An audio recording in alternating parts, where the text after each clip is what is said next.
Hello everyone, my name is Code Freak. Welcome to my channel. Please be sure to like and hit the subscribe button below. Today's video is part 1 of my tutorial about making original music without knowing how to play live instruments. Whether you are a veteran at making music and looking for a new approach, or you are new to making music and want to take the next step up from entry-level software like GarageBand, this tutorial is for you. In this tutorial series, I'm going to share a method of writing music I've been using for years. I'm going to show you how I use software to draw music from scratch into the computer. To explain what I mean by this, think of the computer software as a blank canvas, like a sheet of paper for drawing on. As long as you know the basics on how to use the software, the possibilities are virtually endless. You can use almost any software you want, whether it's Ableton Live, Logic Pro, Reaper, or Pro Tools. I'm going to be using software called Cakewalk. Cakewalk has been around since the late 1980s. It started as a sequencer and has become a full-fledged software-based workstation for making music. If you have Windows and are getting your feet wet with this kind of software, Cakewalk is a good start because it is free and is currently still being updated. At minimum, you'll need a computer with a type of music-making software commonly known as a digital audio workstation, or DAW for short. You'll also need a device to play back sound like headphones or speakers, as well as virtual instrument plugins. You do not need any kind of MIDI controller. You also do not need to buy expensive equipment, although it may help. In this video, I will be covering the basics on what you need to know in order to start using your DAW for drawing music. If you prefer to use different software than Cakewalk, feel free to adapt my tutorial to the corresponding settings in your DAW. When you open Cakewalk and start a new project, the default template for a new project appears with one audio track and one MIDI track.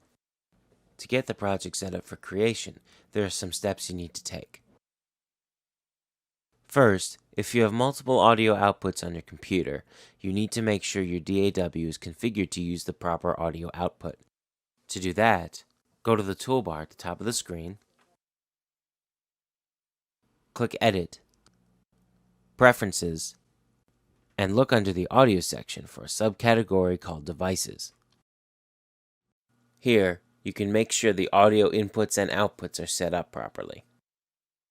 Make sure your view setting is set to Advanced by checking the bottom of the Preferences window.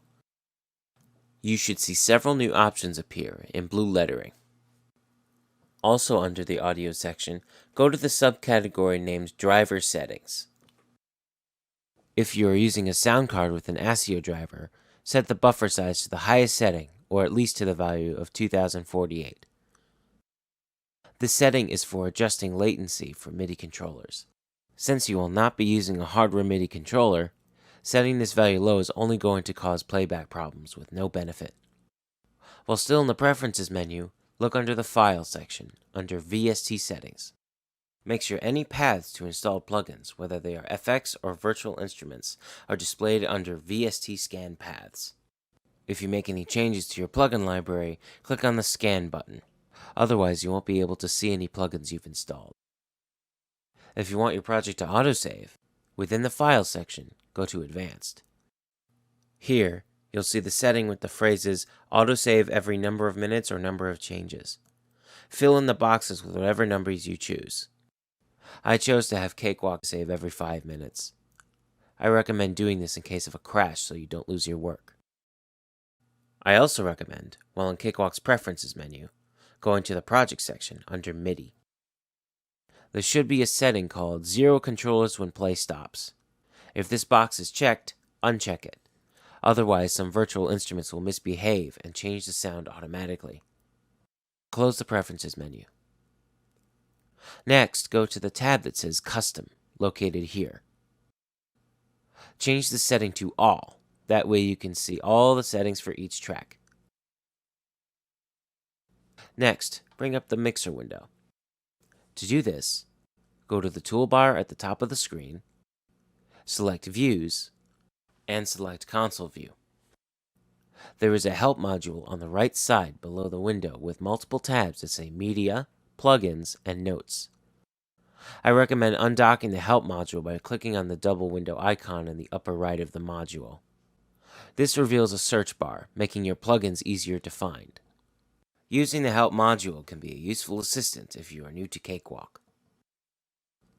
If you don't want to use the Help module at all, You can undock it and then close it. Be aware of the main settings like tempo, meter, and total time, which are here. These can be altered globally as well as at specific points. To alter a setting at a specific point, left-click somewhere on the timeline here. Then, go to the top toolbar under Project. Select the corresponding setting and change the setting to what you want. Regarding tempo, make sure you select the option labeled Insert a New Tempo. Otherwise, the most recent tempo will change instead of where you've intended. Also, be aware of the grid snap setting located here. We will cover this in later videos. You are now set up to learn how to draw music in Cakewalk. Thank you for watching part 1. Please like, comment, and subscribe. Check out my social media links in the description below, and be sure to take a look at part 2 of this series, where we cover the basics of drawing notes in the piano roll view in Cakewalk. See you guys next time.